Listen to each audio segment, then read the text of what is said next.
हाँ जी, welcome back students. उम्मीद है आप लोगों ने जो है इंतज़ार किया होगा और इधर उधर की गप्पे नहीं मारी होंगी, लेकिन मैं देख रहा हूँ कि ये सारा जो है ना गप्पे मारने वाला काम किया हुआ है। चलें बताएं फिर इसकी पहली टाइप कौन सी है, बल्कि ये बताएं कि इसकी कितने टाइप्स हैं। देखते हैं किस किसने पढ़ा है। डोमिनेंस रिलेशंस की बच्चों कितने टाइप्स हैं, जल्दी से बताओ, जल्दी बच्चों जल्दी।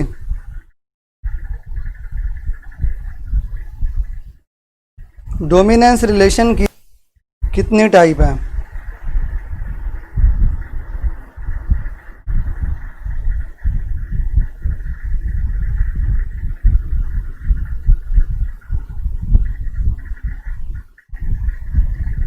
कितनी है? शाबाश, उनके नाम बताएं जल्दी।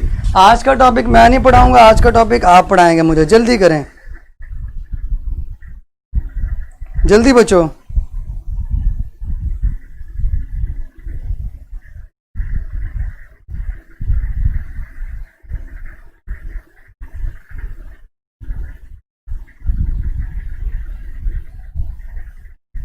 हाँ जी, शाबाश। कंप्लीट, इनकम्प्लीट, को एंड ओवर। वेरी गुड बच्चे, सारे लोग याद कर लें। ये लोग जल्दी जल्दी, आपकी इसमें कंप्लीट और को है, इनकम्प्लीट और ओवर डोमिनेंस नहीं है। फिर भी मैं आपको हल्का फुल्का बता दूंगा, सो आपने परेशान नहीं होना, ठीक है।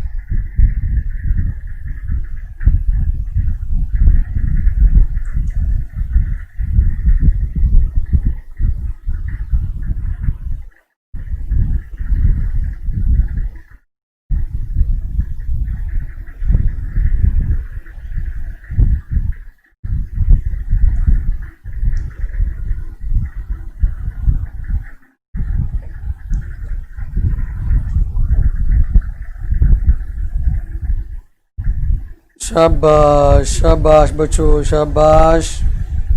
सब लोगों को याद हो गया, शाबाश। अब हम स्टार्ट करते हैं।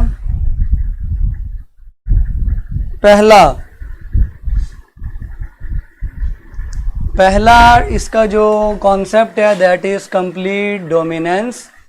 इसको याद करने की कोशिश करते हैं। कंप्लीट डोमिनेंस क्या होता है? ठीक है बच्चों। कंप्लीट डोमिनेंस के अंदर एक अलील दूसरी अलील पर कंप्लीटली डोमिनेंट हो जाती है। यूं कह लें कि वो दूसरे की अलील को हाइड कर देती है। वन अलील हाइड कर देती है, मीन छुपा देती है दूसरे की अलील को, दूसरी अलील को बिल्कुल छुपा देती है। बेटे जो फिजिक्स वाली बातें कर रहे हैं ना, मैं इनको आखिरी वार्निंग दे रहा हूं, ठीक है। शाबाश, बच्चे सियाने हैं, उनको बता रहे हैं। So one Aleel is completely, या यूं कह लें one Aleel is expressed and second Aleel is, other Aleel is not express, वो एक्सप्रेस नहीं होती। इस तरह की डोमिनेंस को हम क्या कहते हैं? Complete dominance. इसकी मिसाल सारे जो मेंडेलियन ट्रेट्स हैं, सारे जो मेंडेलियन ट्रेट्स हैं वो सब के सब कंप्लीट डोमिनेंट के ऊपर अप्लाई होते हैं, कंप्लीट डोमिनेंस पे अप्लाई होते हैं। मसलन सीड कलर हो गया, सीड शेप हो गई, फ्लावर कलर हो गया, हाइट हो गई। चलें उसमें से पहली एग्जांपल लेते हैं, सीड की शेप। सीड की शेप में बच्चों दो फिनोटाइप्स होती हैं, राउंड और रिंकल्ड। राउंड की अलील का नाम होता है कैपिटल आर, रिंकल्ड की अलील का नाम होता है स्मॉल आर। इसके अगर हम कॉम्प्लीमेंट्स बनाएं तो कितने कॉम्प्लीमेंट्स बनेंगे बच्चों? ये दो अलील्स हैं बेटे, आज तो मेरा मार्कर जो है ना बहुत मोटा है। इसके जो कंपोनेंट्स हैं, कितने कंपोनेंट्स बनेंगे बच्चों, बताएंगे आप लोग? How many components will be formed from these two alleles? शाबाश, तीन। कौन कौन से बनेंगे? Capital R, small R, capital R, small R. इनमें से कौन सा कॉम्प्लीमेंट कंप्लीट डोमिनेंस शो करेगा? बेटे आप लोग बहुत सुस्त जवाब दे रहे हैं, इस तरह तो फिर मजा नहीं ना आएगा। शाबाश, ये तो हो गए कॉम्प्लीमेंट्स या जेनेटिक कॉम्बिनेशंस। अब बताएं इन तीन में से कौन सा कॉम्प्लीमेंट कंप्लीट डोमिनेंस शो करेगा, जल्दी से, शाबाश, जल्दी बचो जल्दी। कौन सा करेगा? हेट्रोजाइगस करेगा। ये दोनों होमो हैं, ये शो नहीं करेंगे, only hetero will show complete dominance, heterozygous show करेगा।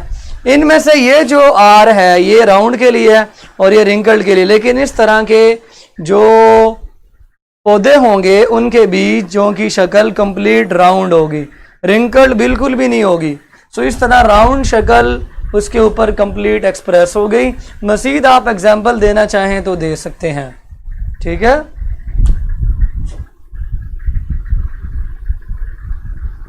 इसके साथ ही बच्चों आपको F1 और F2 जनरेशंस भी सिखाते हैं कि वो क्या होता है, साथ साथ आपको F1 और F2 जनरेशन बनानी सिखाते हैं।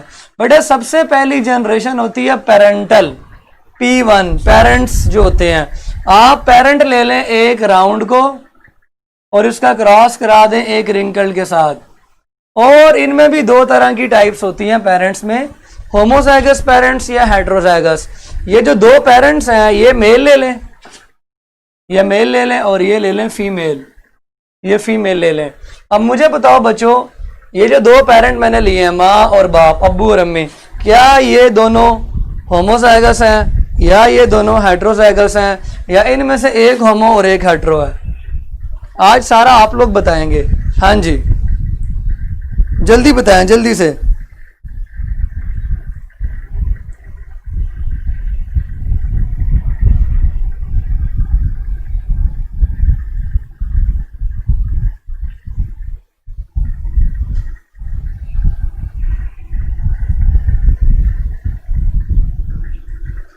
हाँ जी, जल्दी से, शाबाश, जल्दी जल्दी।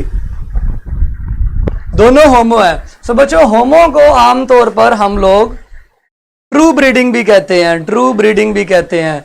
जो होमोजाइगस होते हैं ना बच्चों, उनको हम ट्रू ब्रीडिंग भी कहते हैं, ट्रू ब्रीडिंग। सो बच्चों दोनों ट्रू ब्रीडिंग है। इन ट्रू ब्रीडिंग्स पौधों की खास बात क्या है? दोनों हेट्रो हैं। ये कौन है? सना। बच्चे ये दोनों हेट्रो कैसे हैं? चले इसको साबित करने दें 1 मिनट के लिए, जल्दी से।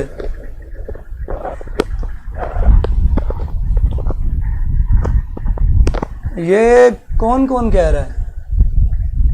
चलें कि कौन कौन हेट्रो कह रहा है इसको? बेटे ये कैसे हेट्रो है? देखो ये भी कैपिटल आर है, ये भी कैपिटल आर है, इसका अब्बू भी है होमोजाइगस है, स्मॉल आर वाली अम्मी है, अम्मी भी बेटे हेट्रोजाइगस है, ठीक है।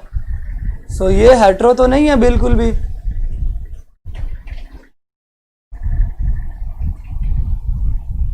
बेटे 144 पे वीडियो बहुत ज़्यादा ब्लर हो जाएगी, वीडियो को 720 पे चलाएं। किस किस की वीडियो ब्लर आ रही है यार, ये चेक करना जरा।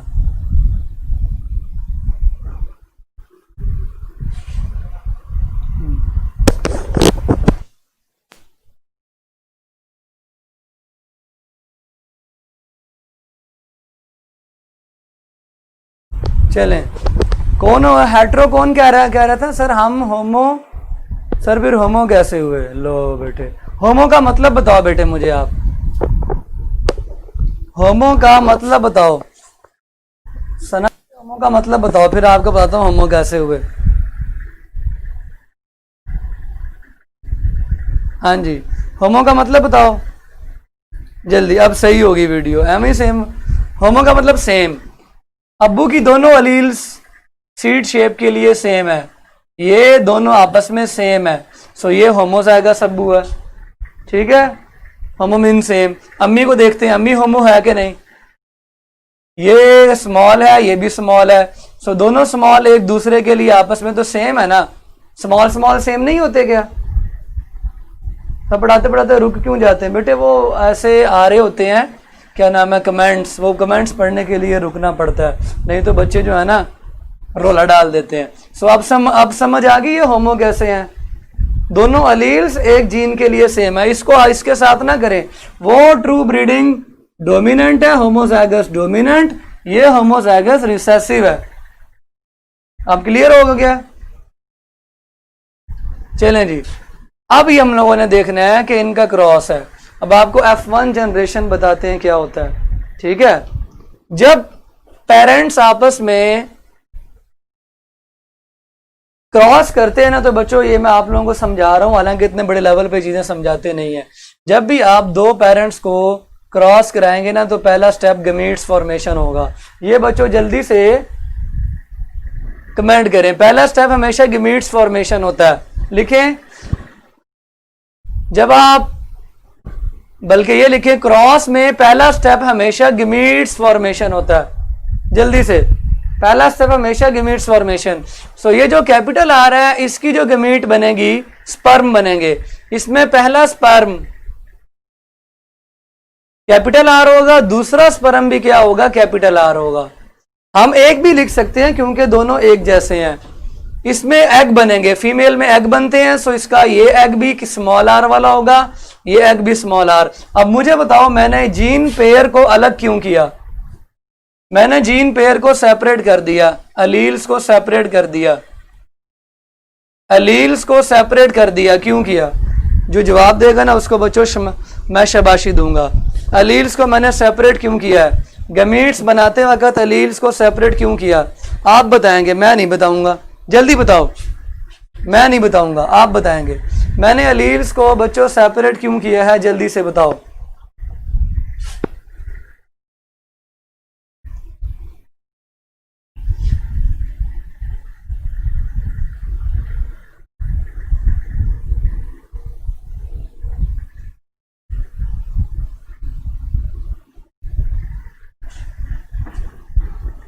हाँ जी, जल्दी से बताओ। नहीं, ये इसलिए अलग होती हैं बिकॉज गमीट्स बनती है मियोसिस से। गमीट्स कहां से बनती हैं बच्चों? मियोसिस से। और मियोसिस का ये रूल है कि उसमें क्रोमोसोम के पेयर अलग हो जाते हैं।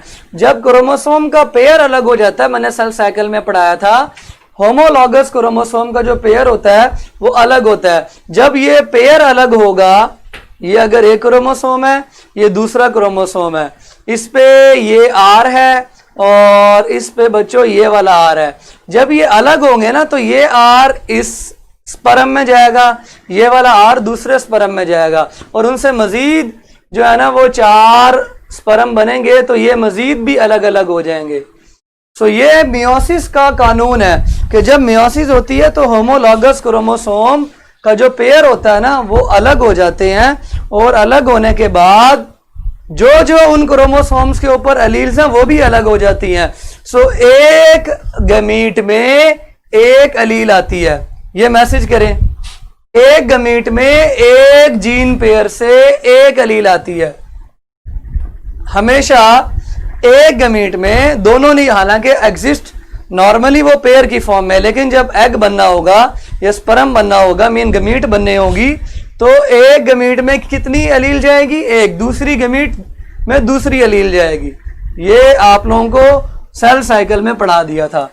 तो सारे स्पर्म कैपिटल आर वाले बनेंगे, सारे एग स्मॉल आर वाले बनेंगे, इसलिए हम सिर्फ एक ही मर्तबा लिख लेते हैं बिकॉज ये सेम है।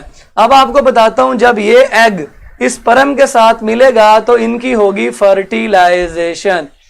जब दो पेरेंट्स की गमीट्स आपस में मिलती हैं तो पहली जनरेशन जो पैदा होती है उसको F1 कहते हैं। F1 का मतलब होता है फर्स्ट फिलियल जनरेशन, ठीक है। फर्स्ट फिलियल जनरेशन का मतलब है पहली मर्तबा पैदा होने वाली generation. F1 generation is the first filial generation.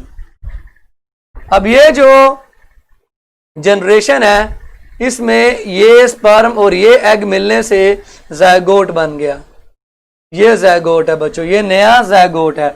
इसकी पहचान क्या है कि इसमें स्पर्म वाला एलील भी है और एग वाला एलील भी है। ये अगेन 2n हो जाता है। ये तो आप लोगों को मैंने वहां पढ़ाया हुआ है। ये होती है बच्चों फर्स्ट जनरेशन। अब फर्स्ट फिलाइल जनरेशन में देखें, ये था राउंड और ये था रिंकल्ड, लेकिन जो पहली जनरेशन पैदा हुई उसमें सारे बीज पौधों के चेक किए गए, वो राउंड निकले। First filial generation, one gamete has one gene pair. इसको मैंने ना गोली मार देनी है। ये किसने लिखा? One gamete has one gene pair. बेटे आपने मेरी सारी मेहनत पे पानी फेर दिया। One gamete has one allele from gene pair.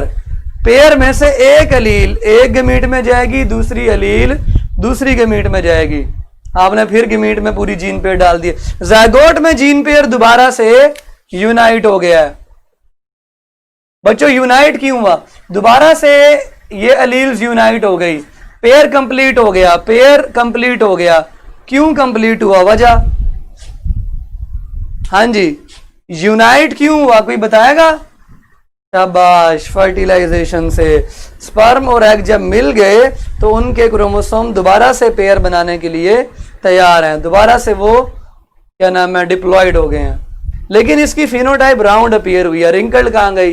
तो हम कहेंगे राउंड कंप्लीटली डोमिनेंट हो गई है over wrinkled. Is it clear? So fertilization की वजह से दोबारा से ये यूनाइट हो गए हैं दोनों। अब देखते हैं F2 क्या होता है।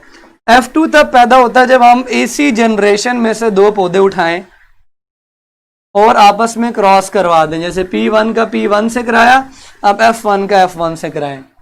एक राउंड ले लें, capital R small r male ले लें, और दूसरा capital R small r female ले लें। क्योंकि ये जितने ज़ायगोट्स पैदा होंगे ना, इनमें से कुछ फीमेल्स होंगे कुछ मेल्स होंगे। तो एक मेल पौधा ले लें, एक फीमेल पौधा ले लें। दोनों के हेट्रोजाइगस जीनोटाइप्स होने चाहिए, दोनों की जो फिनोटाइप है वो राउंड होनी चाहिए। सो एक मेल और एक फीमेल F1 का F1 के साथ, F1 का F1 के साथ क्रॉस कराएंगे। सो पहला स्टेप बताओ बच्चों, मैं नहीं लिखता, आप बताएं पहला स्टेप क्या होगा, जल्दी बताओ। पहला स्टेप क्या होगा, जल्दी बताओ। हाँ जी, पहला स्टेप क्या होगा, जल्दी से।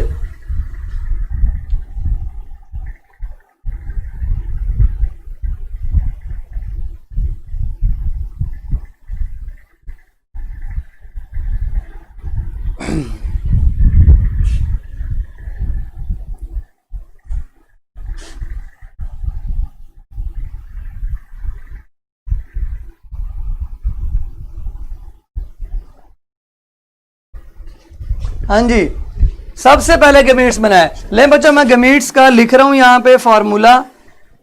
गमीट बनाने के लिए ये जीन पेयर अलग होगा, एक अलील एक गमीट में, दूसरी अलील दूसरी गमीट में, ये अलग हो जाएंगी। इसमें हम एक नहीं लिख सकते, हमें दोनों तरह की लिखनी पड़ेंगी क्योंकि ये डिफरेंट किस्म की हैं। इसके एग बनेंगे, हर एग अलग अलग किस्म का होगा। ये एग कैपिटल R वाला और ये एग स्मॉल r वाला। स्पर्म और एग बन गए, स्पर्म और एग बन गए, ठीक है। सो गमीट्स में दोनों किस्म के गमीट्स हैं। अब इनको फर्टिलाइज करना है, और आपको पता फर्टिलाइजेशन हमेशा रैंडम होती है। कोई भी एग किसी भी स्पर्म के साथ मिल सकता है। कैसे मिलेगा?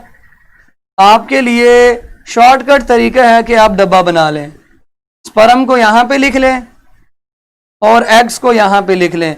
F2 जनरेशन पैदा करने के लिए जो इनके पोते हैं और पोतियां हैं, उनके ड्रॉ करने के लिए आप इस एग को इस स्पर्म के साथ मिलाएं, ये वाला ज़ायगोट बनेगा। इस एग को इस स्पर्म के साथ मिलाएं तो ये बन जाएगा। इस एग को इस स्पर्म के साथ मिलाएं तो ये बनेगा। इस एग को इस स्पर्म के साथ मिलाएं। All possible kinds of zygotes are there. So बच्चों, ये आपके पास F2 क्या आएगी? F2 मेरा ख्याल से जो आएगी, कैपिटल R ये एक ही पौधा है। कैपिटल R स्मॉल r वाले दो पौधे हैं और स्मॉल r स्मॉल वाला एक ही पौधा है। तो 1:2:1। ये बच्चों कौन सी रेशो है? जीनोटाइप की है या फिनोटाइप की है? सो दो रेशोज आएंगी बच्चों। पहली जीनोटाइप रेशो लिख लेते हैं हम यहाँ पे साइड पे, और दूसरी लिख लेते हैं फिनोटाइप रेशो। तो आपने बतानी है ये रेशो कौन सी है, जीनोटाइप रेशो है या फिनोटाइप रेशो है। हाँ जी बच्चों, ये रेशो कौन सी है? शाबाश, ये जीनोटाइप रेशो है 1:2:1। लेकिन अगर इनकी फिनोटाइप देखें तो ये राउंड है, ये भी राउंड है क्योंकि हेट्रोजाइगस है लेकिन डोमिनेंट है। अब बड़ा आर, ये भी राउंड है लेकिन ये रिंकल्ड है। सो फिनोटाइप की रेशो होगी 3:1। ये जो सेकंड टाइम जो आपके पास जनरेशन आई है, पेरेंटल जनरेशन के जो औलाद है, उनकी जो औलाद है, मीन उनके पोते और पोतियां, कुछ इनमें से मेल्स होंगे और कुछ इनमें से फीमेल्स होंगी। बच्चों इनको हम F2 कहते हैं, ठीक है, इनको हम क्या कहते हैं, F2। हाँ जी बच्चों, इनको हम क्या क्या क्या नाम दे रहे हैं, F2।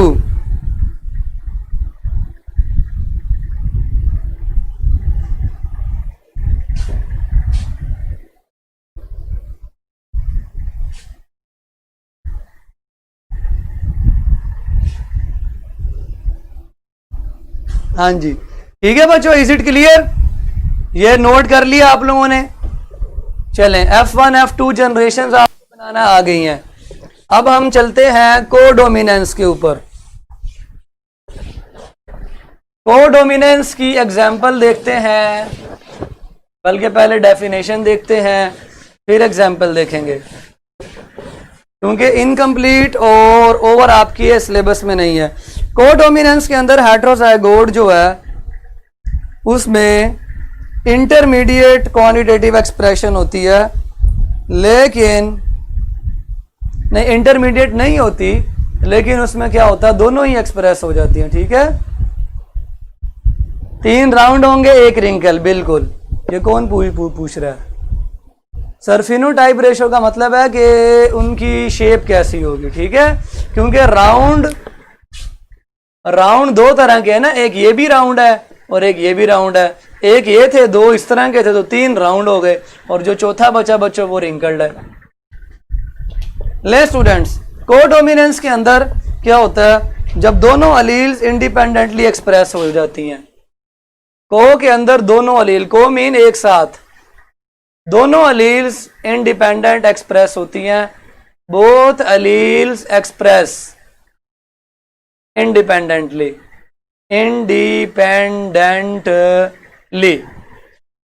मिसाल के तौर पर एग्जाम्पल लेते हैं कि आपके पास एक अलील ए है। अलील ए किसी ट्रेड के लिए है और इसकी ये जीन है, इसकी 2 अलील्स हैं, A1 और A2। A1 से बनता है X, A2 से बनता है Y। ठीक है, सो बच्चों इसके 3 कॉम्प्लीमेंट्स बनेंगे। कौन कौन से बनेंगे? कैपिटल ए 1 1, कैपिटल A2 और तीसरा बनेगा कैपिटल A1 कैपिटल A2। पहले में तो कोई प्रॉब्लम नहीं है, सब्सटेंस X बनेगा, सब्सटेंस X ही बनेगा, कोई रोला नहीं है। दूसरे में भी कोई रोला नहीं है, सब्सटेंस Y बनेगा। तीसरे में रोला है, सब्सटेंस X बनेगा या सब्सटेंस Y बनेगा। कोई प्रोटीन हो सकती है, कोई भी चीज हो सकती है। सो इसमें बच्चों दोनों बनेंगे, X भी बनेगा और Y भी बनेगा, दोनों सब्सटेंसेस अच्छी तरह बनेंगे। इसकी एग्जांपल बच्चों MN ब्लड ग्रुप सिस्टम भी है, practical example MN blood group system. ये लैंड स्टीनर ने इजाद किया था, उसी ने ABO ब्लड ग्रुप सिस्टम इजाद किया था। सो हम MN ब्लड ग्रुप सिस्टम को देखते हैं कि ये किस तरह से काम करता है। सो MN ब्लड ग्रुप सिस्टम के अंदर लैंड स्टीनर और लेवाइन ने यह बताया कि आरबीसीज के ऊपर, रेड ब्लड सेल्स के ऊपर, ब्लड ग्रुप के अलावा अगर हम इनकी एंटीजीन्स देखें, एंटीजीन जो कि कहाँ होती हैं, रेड ब्लड सेल पे, तो हम रेड ब्लड सेल बनाएंगे और उसके ऊपर M लगा देंगे। जब हम ब्लड ग्रुप N देखते हैं तो रेड ब्लड सेल के ऊपर N लगा होता है। और जब हम ब्लड ग्रुप Mn लेते हैं तो रेड ब्लड सेल के ऊपर M भी लगी होती है, N भी लगी होती है, दोनों किस्म की एंटीजेंस लगी होती हैं। और मेरा नहीं ख्याल कि आपको एंटीजेंस में एक्सप्लेन करूं, क्योंकि एंटीजन हमेशा सेल की सरफेस पे लगी हुई दिखाई देती है। किसी भी सेल की सरफेस पे लगी हुई इस तरह की चीजों को एंटीजेंस कहते हैं, ठीक है। सो एंटीजेंस हो गई कौन सी वाली, ये। अब हम देखते हैं कि इनकी जीनोटाइप क्या हो सकती है। इनकी जो एलील है, इनकी जो जीन है, उस जीन को हम कहते हैं एल जीन।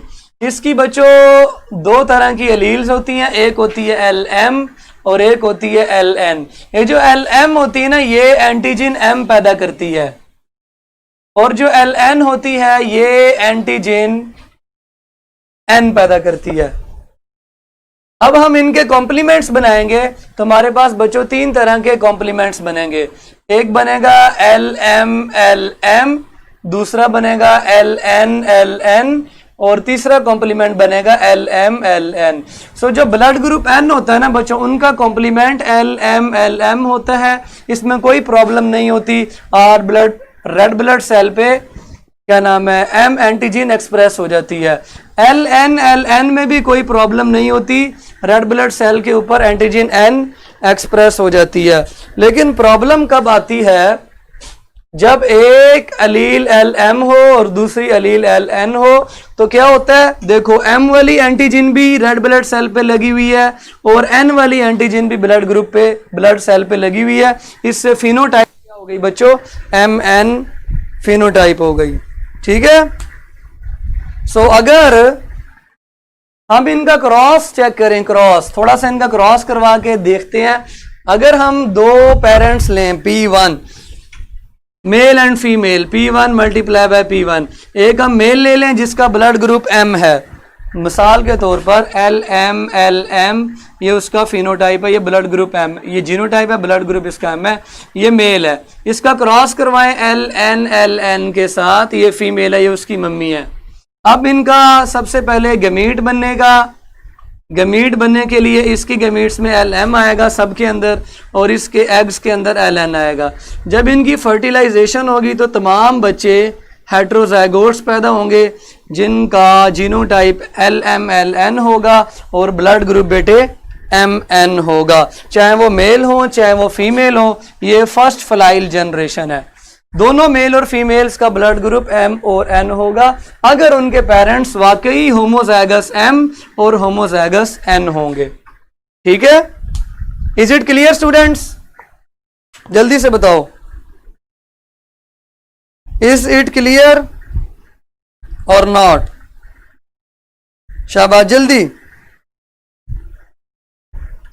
सारे लोग बताएं जल्दी से, फिर मैं आप लोगों को एक प्रैक्टिस देता हूं, आप लोगों ने वो भी करनी है।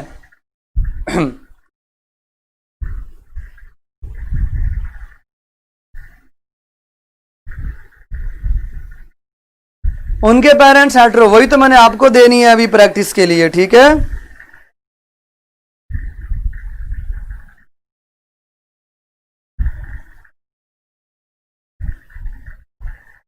हाँ जी, जल्दी से बच्चों,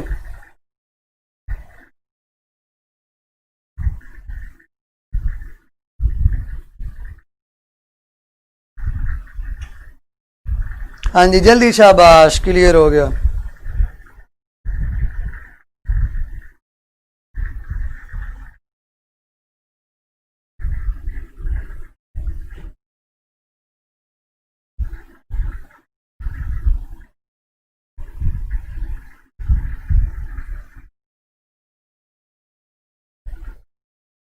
चलें सर, एक क्वेश्चन पूछूं जी, बेटा जरूर पूछें, जल्दी से जल्दी से। अब मैंने आपको क्या देनी है, आप लोगों को मैंने एक प्रैक्टिस देनी है, जल्दी से बच्चों। वो प्रैक्टिस ये होगी कि आप लोग P1 का P1 के साथ क्रॉस करवाएं, ठीक है, जिनमें एक पेरेंट LM LN है और जो उसकी मदर है, ये पेरेंट, ये फादर है, इसकी मदर भी LM LN है। अब मुझे बताओ बच्चों कि इनके जो बच्चे होंगे कितने % का ब्लड ग्रुप M होगा, कितनों का N होगा, और कितनों का? सर आई और A3 में x क्यों बना, XY बनना था। हैं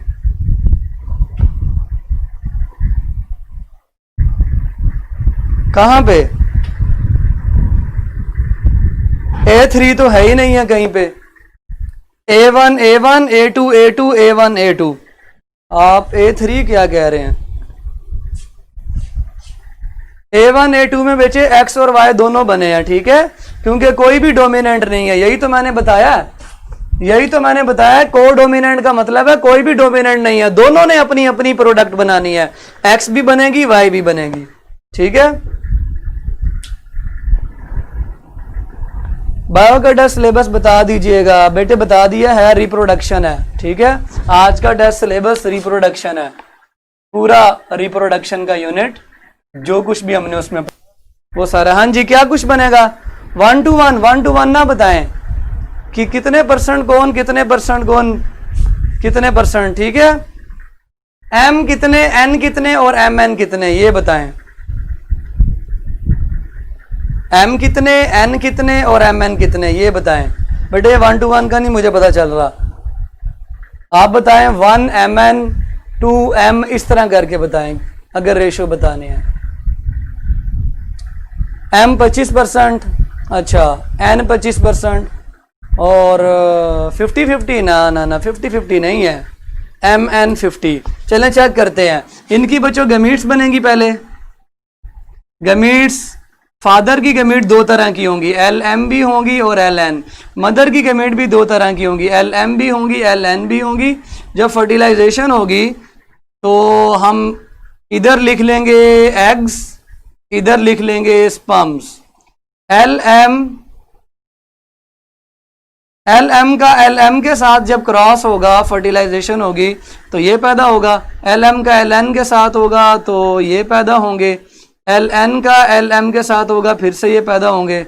हमेशा M पहले लिखना है क्योंकि वो ज़्यादा अच्छा है, और ये होगा। सो LM 1, ठीक है, 1 हो गया जी। LM ये 1 हो गया। LM LN गिने 1 और 2, ये 2 हो गए, ठीक है। और LN की जो रेशो आएगी यहाँ पे वो 1 आएगी। सो 25%, 50% एंड 25%, ठीक है। बिल्कुल इस तरह के लोगों ने बिल्कुल सही जवाब दिया, ठीक है। हाँ जी, ये अशरफ साहब ने क्या क्वेश्चन किया है?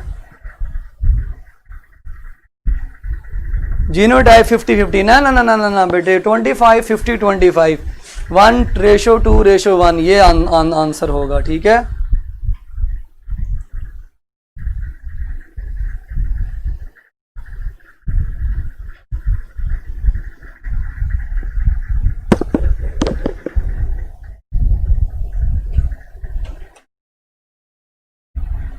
हाँ जी बच्चों, any question from this topic? Hurry up, जल्दी से बताएं।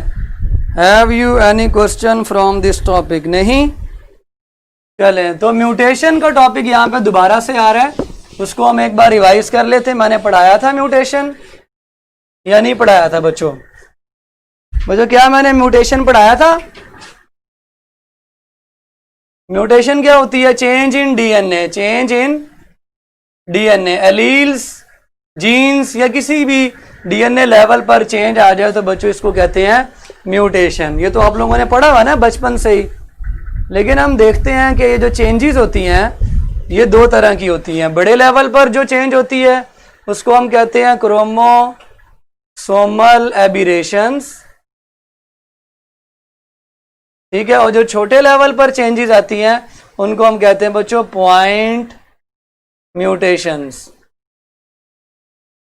क्लियर है? आती क्यों है? कोई बताएगा आती क्यों है? कॉज क्या है? आती क्यों है? म्यूटेशन क्यों आती है? म्यूटेशन पैदा करने वाली चीजों से, उनको हम म्यूटाजेंस कहते हैं। अब म्यूटाजेंस की मिसालें आप लोगों ने पढ़ी हैं। केमिकल्स भी हो सकते हैं, मसलन कार्सिनोजेनिक केमिकल्स बड़े खतरनाक म्यूटाजेंस हैं। रेडिएशंस भी हो सकती हैं जैसे कि एक्स रेज, और इस तरह के और कई फैक्टर्स हो सकते हैं जो म्यूटेशन पैदा करवा सकते हैं, इसलिए आती है। और ये एनवायरनमेंट में आम मिल जाते हैं हमें, टॉक्सिक चीज़ें होती हैं, केमिकल्स में आ जाती हैं, रेडिएशंस वगैरह आ जाती हैं। सो ये दो वैसे मेन इंपॉर्टेंट हैं। सो अदर बहुत कम रेयर आता है। इन दो फैक्टर्स को हम याद कर लें। इस वजह से डीएनए में जाके इफेक्ट होता है। डीएनए हालांकि डीएनए न्यूक्लियस के अंदर है, क्रोमोसोम के अंदर, फिर भी जो रेस वगैरह हैं वो इसको जाके सेल को इफेक्ट करती हैं और अंदर घुस के डीएनए में तब्दीली पैदा कर सकती हैं। अब कौन सी म्यूटेशन कितनी नुकसानदेह है? अगर हम इसकी अकरेंस की बात करें तो it can occur in somatic cells और it can occur in germ cells. Somatic cell में बच्चों अगर कोई म्यूटेशन आती है तो ये नॉन इनहेरिटेबल होती है। अगर किसी के किडनी में म्यूटेशन आ गई, लंग्स में आ गई, स्किन में म्यूटेशन आ गई, जी ड्रग्स भी केमिकल्स ही हैं, स्किन में आ गई तो बच्चों उसके बच्चों तक ये म्यूटेशन ट्रांसफर नहीं होंगी। लेकिन अगर जर्म सेल्स में आती हैं तो ये इनहेरिटेबल हैं। क्यों? क्योंकि जर्म सेल से अभी आपको मैंने बताया एग और स्पर्म बनते हैं। सो वो जो म्यूटेशन होगी वो एग या स्पर्म के डीएनए में आ जाएगी। सो उससे बनने वाला नया बच्चा जो होगा उसके अंदर भी सिम्टम्स शो होंगी। ठीक है, ये अक्रेंस के वाले से आ गया। अब किस किस्म की म्यूटेशन आ सकती है? क्रोमोसोमल एबिरेशंस के अंदर नंबर की म्यूटेशन आ सकती है, नंबर कम ज्यादा हो सकता है, और उसके अलावा स्ट्रक्चर के अंदर, क्रोमोसोम के स्ट्रक्चर के अंदर प्रॉब्लम पैदा हो सकती है। बच्चों नंबर के अंदर कमी या ज्यादती कहीं पड़ी है आपने तो मुझे बताएं जल्दी से। हाँ जी, जल्दी से बताएं अगर आपने नंबर के अंदर कमी या ज्यादती पड़ी हुई है तो जल्दी से बताएं कहां पड़ी थी, जल्दी से।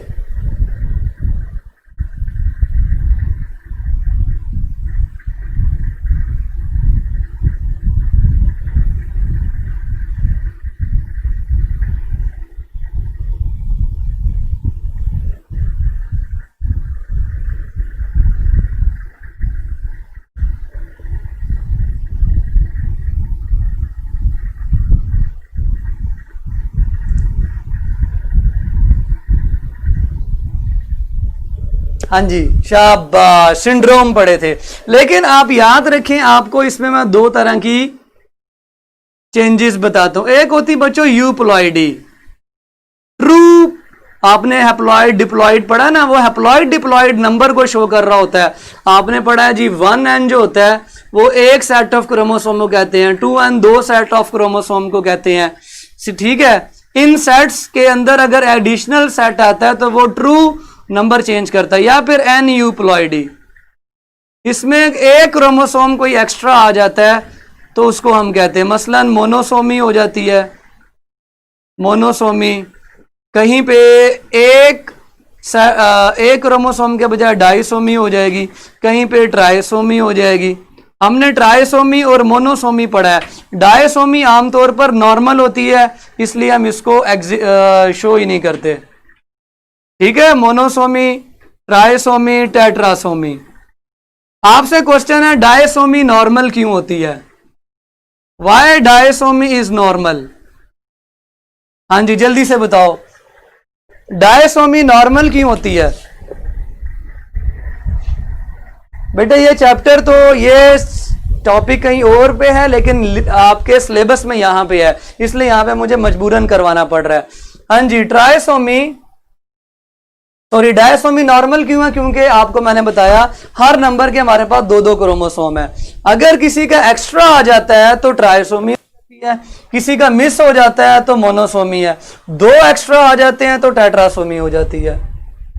बुक में चैप्टर 20 के लास्ट पे है।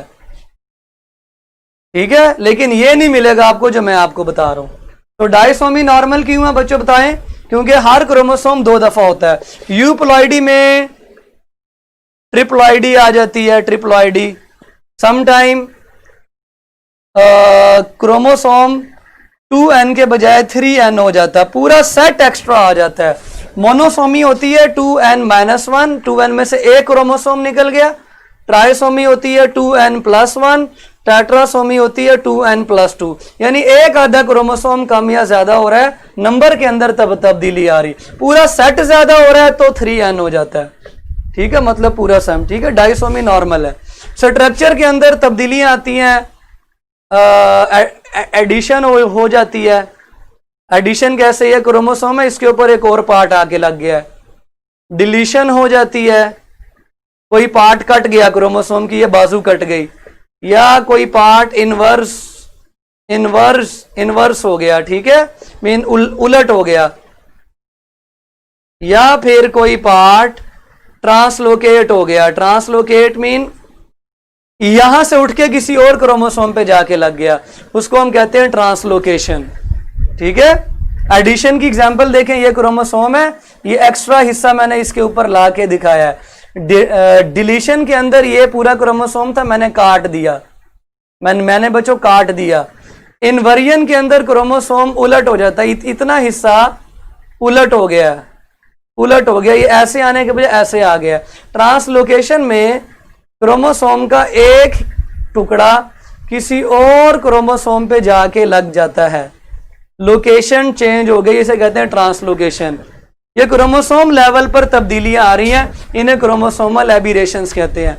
पॉइंट म्यूटेशंस बच्चों, यूप्लॉइडी का मतलब है कंप्लीट एक्स्ट्रा। बच्चों 3n कहीं नहीं पढ़ा आपने, ट्रिप्लॉइड कहीं नहीं पढ़ा, याद करें ट्रिप्लॉइड कहां पढ़ा था, मीन पूरा सेट। ट्रिप्लॉइड का मतलब यह है कि 46 में मजीद 23 क्रोमोसोम एक्स्ट्रा आ गए हैं, एक नहीं पूरा सेट एक्स्ट्रा आ गया। आपने एक चूड़ियों का सेट राइट में पहना, एक चूड़ियों का सेट लेफ्ट में, ये नॉर्मल है। एक चूड़ी एक्स्ट्रा पहन ली तो ये वाली है एन यूप्लॉइडी। एक पूरा सेट किसी ने आपको एक्स्ट्रा ला के दिया तो वो यूप्लॉइडी है, ठीक है। पॉइंट म्यूटेशन के अंदर जीन्स के अंदर एडिशन, जीन छोटे लेवल पर जीन्स न्यूक्लियोटाइड्स ऐड हो गए, न्यूक्लियोटाइड्स डिलीट हो गए, न्यूक्लियोटाइड्स